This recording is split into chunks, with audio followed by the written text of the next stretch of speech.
The execution began at Galactic Standard Hour 0. That is the part the universe will remember. Ambassador Lu Wen, the senior human envoy to the Concord of 11 species, was dragged onto a broadcast stage on the capital ring of Veskara Prime. The camera was old, imperial, steady. The tribunal had already ruled. The verdict was a single word, translated into every known tongue. Erased. Lu did not beg. She did not scream.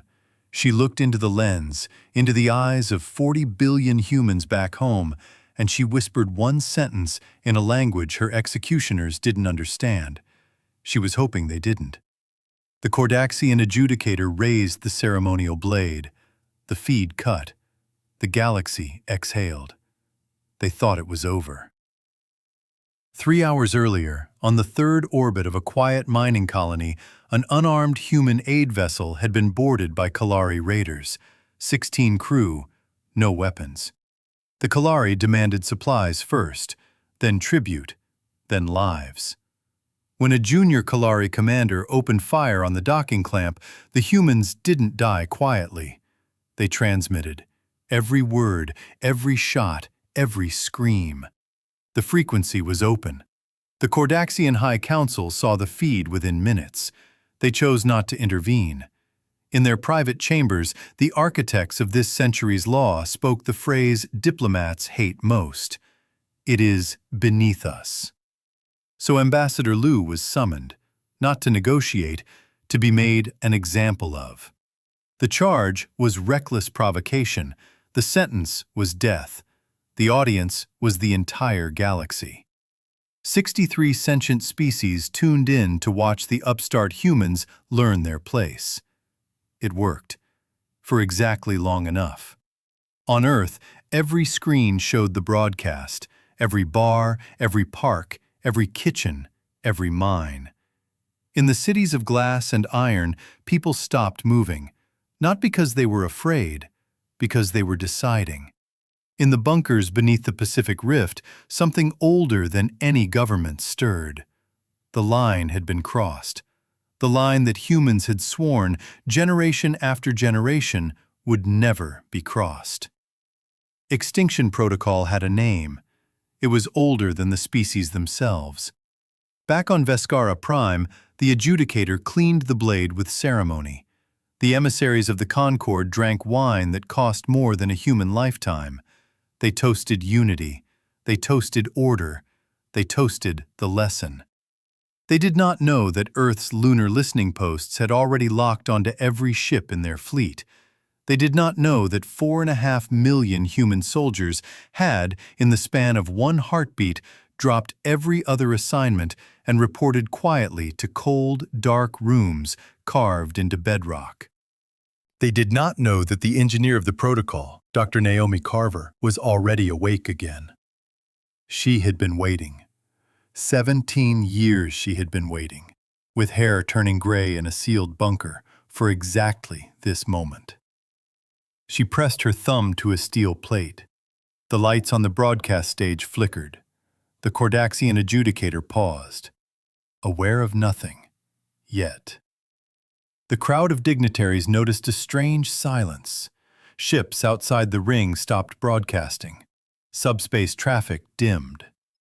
Then a tone, old, deep, almost musical, washed across every frequency in the sector.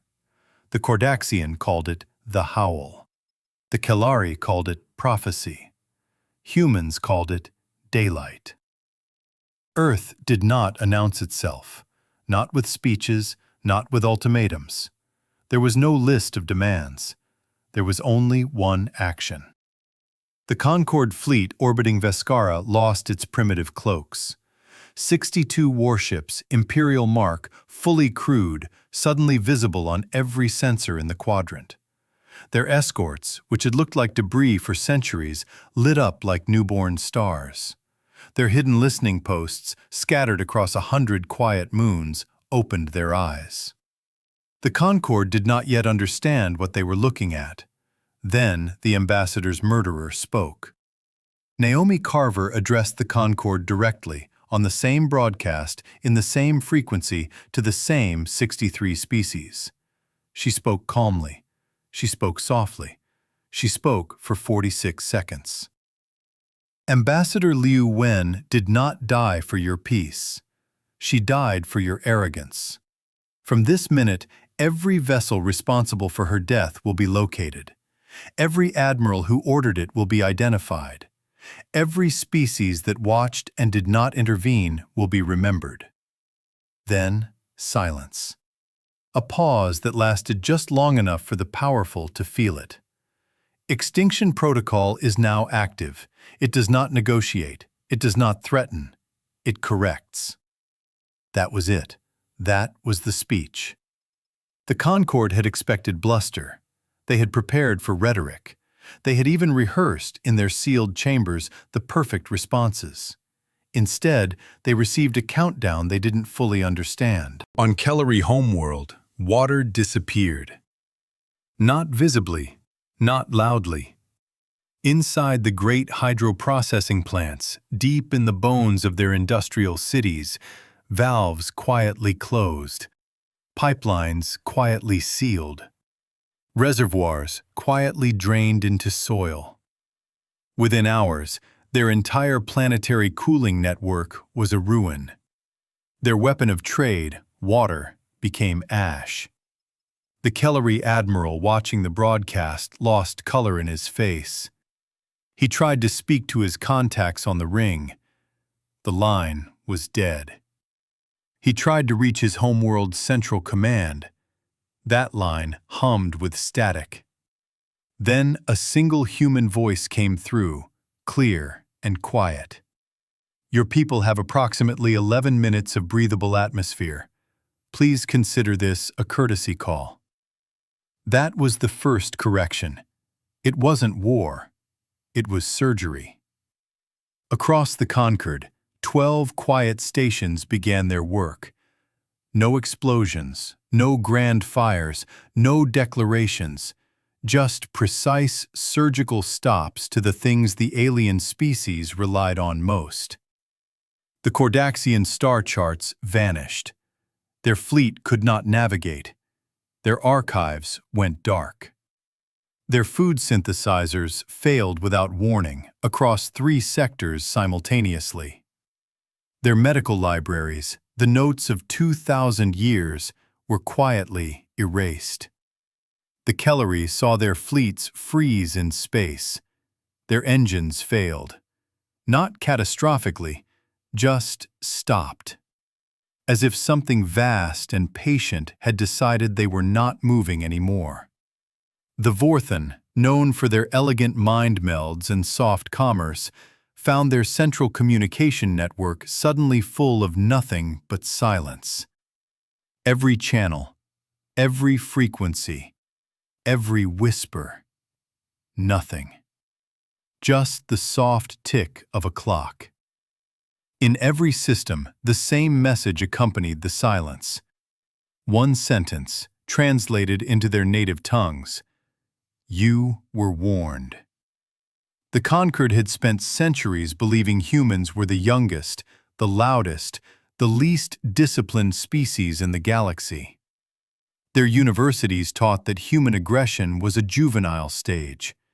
Their statesmen joked that human civilizations burned themselves every few generations.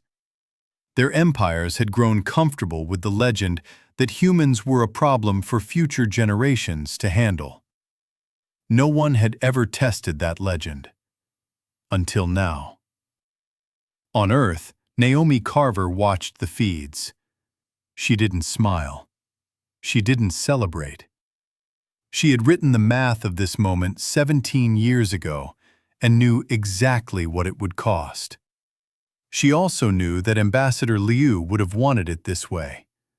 Not for revenge, for memory. For the next 6 hours, the Concorde learned what a species does when it has spent 200 years preparing for the moment its silence breaks.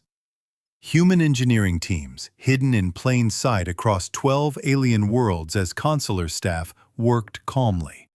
Some were mechanics, some were cooks, some were gardeners. Now they activated. A simple watering system on a Vorthan world, the same system that fed an entire continent, quietly reversed polarity. A power relay on a Cordaxian colony, buried so deep inside the rock that no one had ever inspected it, quietly failed. A chemical treatment plant on a Kalari world, known to be essential only to its operators, quietly stopped. Nothing exploded, nothing screamed. The lights just went out. One by one, the systems the powerful relied upon, the systems they had built to ensure their rule, began to vanish. Like threads being pulled from a great woven tapestry, carefully, quietly, forever. The conquered convened an emergency council. The Cordaxian High Lord stood. He had not stood in 7 cycles for any speaker. He raised his voice, the voice that had ended 1,000 debates. Humans are rebels. They will be contained. The Kalari will lead the response. Their fleets have always— A junior aide interrupted. His hands shook. High Lord, the Kalari fleets have stopped moving. Their engines are dead across 9 sectors. Their water is gone. Their communication arrays are frozen. Their admirals, all 16, are unable to reach their own commands. They are effectively blind, deaf, and paralyzed. The High Lord grew quiet. A second aide entered, even younger. High Lord, the Cordaxian archives, all of them have been erased. Not corrupted, not encrypted, erased. 2,000 years of star charts, 2,000 years of medical literature, 2,000 years of trade law. They are gone, and we cannot recover them. The entire civilization's memory has been quietly removed. For the first time in his 900 years of life, the Cordaxian High Lord felt something stir in his chest, something he had been trained to ignore. Fear. Another aide entered, then another. The Cordaxian fleet had lost its cloaks, every last ship, every hidden listening post, every buried relay, every moon base, every quiet probe. They were now visible. Every power in the sector could see them. Every young species, every rival, every hungry predator. Their imperial majesty had been reduced to a photograph. Naomi Carver did not gloat. She did not respond to the Cordaxian plea for negotiation. She simply continued her work. The next correction was the deepest. Human diplomatic outposts, small, ignored, almost decorative, began transmitting a single signal across every known frequency. Not a message, a beam. A focused, silent beam. Every Concord flagship heard it. Every Concord listening post heard it. Every Concord homeworld heard it. The signal contained one thing: a list. A list of names. Humans who had died under Concord rule. Diplomats, aid workers, researchers, children, ordinary travelers, carers, doctors, teachers, people who had lived quiet lives and died loud deaths. 30,412 names. The galaxy knew their faces. The galaxy knew their ages. The galaxy knew their final words. Then the next line, a simple sentence. These names are why we cannot be quiet anymore. The Concord had not understood humans. In all their long histories, they had studied humans as a small curiosity, a species that invented fast and forgot fast, a species that built wonders and then tore them down, a species prone to fits of brilliance and bouts of madness. They had not understood that humans can also wait. For 180 years, humans had absorbed insult after insult. They had signed every unfair trade treaty. They had accepted every capped quota. They had smiled through every condescension. They had apologized for things that didn't happen. They had let their diplomats be ridiculed. They had let their aid ships be boarded. They had let it all happen, quietly, patiently, because they had been building, not armies, not weapons, not in the way the galaxy thought of such things. They had been learning, mapping, listening, embedding, becoming part of every system, becoming the hairline crack in every wall. They had been stealthy because that was the nature of the beast, and they had been waiting for the moment the powerful would mistake their silence for weakness. It arrived. The moment the blade fell on Ambassador Liu Wen, the moment her whisper was cut off, the moment the galaxy toasted its lesson, humans woke up. Not loud, not angry, just awake. The Concord's brightest tacticians convened. They spoke in desperate tones of unified response. They spoke of overwhelming force. They spoke of immediate retaliation. Then a junior Kalari commander, young, sharp, untainted by pride, stood. "Honored lords, we should not. We should not respond. We should speak softly. We should send an apology. We should send it now. We should send it before they finish what they have started." The High Lord dismissed him with contempt. "Youth," the council murmured, "is not wisdom." 2 hours later, the Cordaxian flagship, the jewel of their fleet, the ship that had intimidated 100 younger species, went dark. Not in battle, not in glory. Its reactor simply stopped responding. Its crew saw their navigation go blank. Their shields went passive. Their weapons went cold. All that remained was emergency lighting. The flagship began to drift. The Cordaxian admiral on board felt something old and small in his chest. He had been trained to ignore it. He could not. "Fleet Command," he said into the empty comms. A soft voice answered, human, female, calm. "Admiral, your flagship has been removed from the Concord registry. Your crew will be returned to your homeworld through a standard emergency shuttle. You will not be harmed. You will, however, be remembered." Then the line went dead. On Earth, Naomi Carver watched the feeds. She had not slept in 3 days. She had not eaten. She had not spoken to anyone outside her sealed bunker. And yet her hands were steady. She was not a vengeful woman. She had never wanted this day to come. She had spent her life hoping the galaxy would grow wise enough to avoid it. She hoped until the broadcast. She hoped until the blade. After that, she only did her job. She allowed herself one single memory.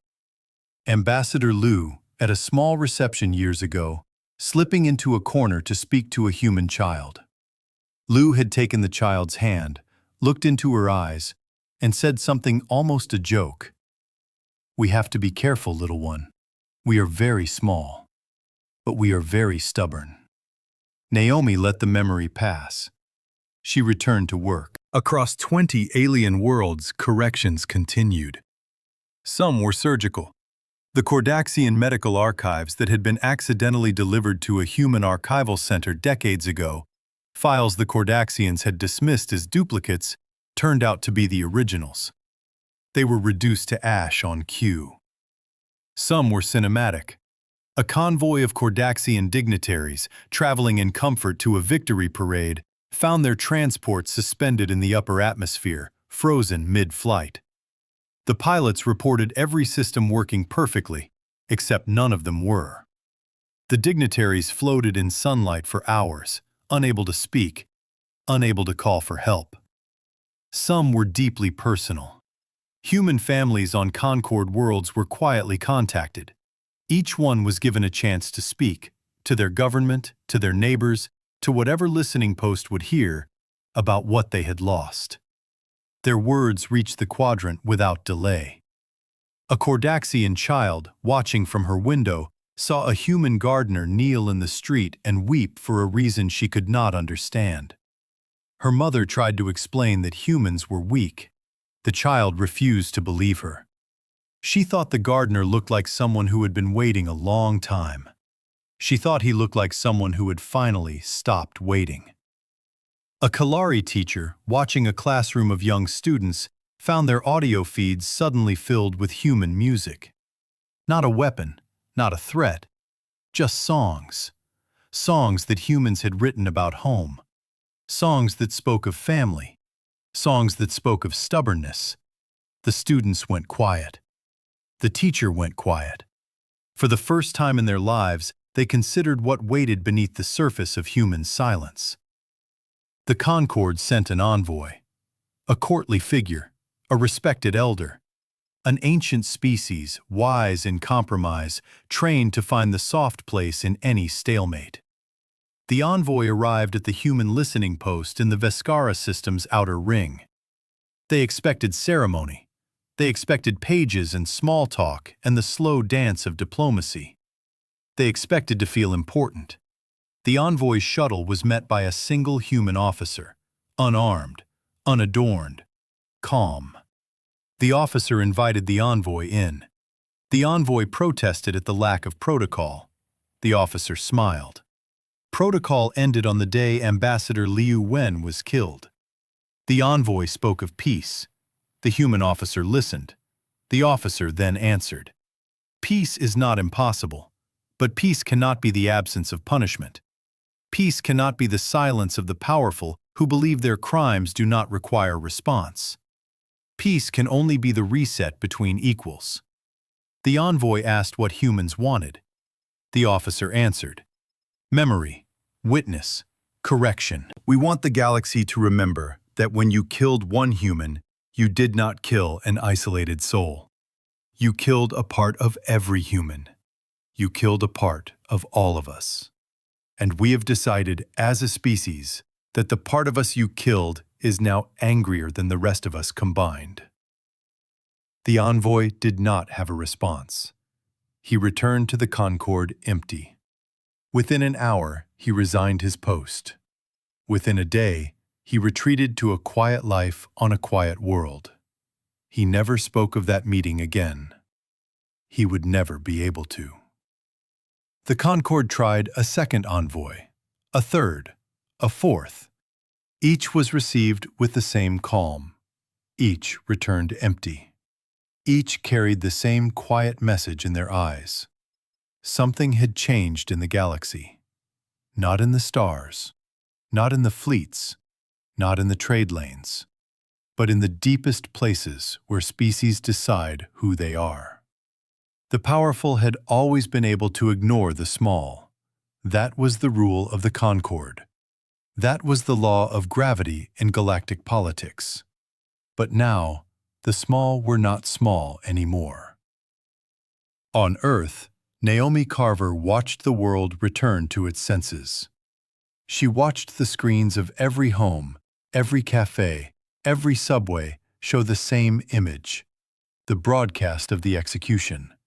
Then slowly, frame by frame, the dawning awareness of what was coming. She did not gloat. She simply said one thing into a small microphone in her bunker. Remember her name. Always. Liu Wen. Always. Then she closed the channel. Then the lights in her bunker dimmed. Then she allowed herself, for the first time in 19 years, to weep.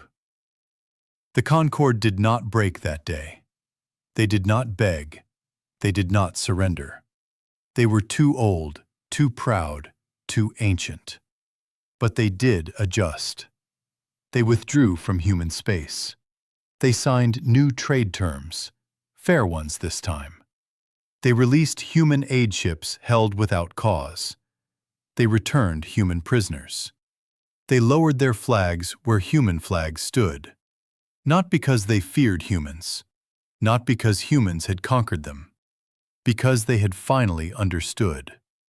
Humans were not loud because humans were small.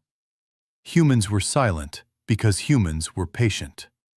And patience, in the end, is the only thing in the universe that cannot be bribed. The galaxy learned. Slowly, quietly. It learned that the smallest species in the Concorde was also the last one standing. It learned that in the long arithmetic of civilization, the species that waits longest wins. It learned a name it has not forgotten since. Liu Wen, a diplomat, a mother, a stranger, a stubborn, quiet, ordinary human who walked into a chamber full of monsters and did not blink. The galaxy would never be the same again. Earth finally rested. The silence had returned. But this time, the galaxy did not toast. This time, the galaxy listened harder than it had ever listened before. Because humanity's silence had become the loudest voice in the quadrant. And it was still not finished listening either.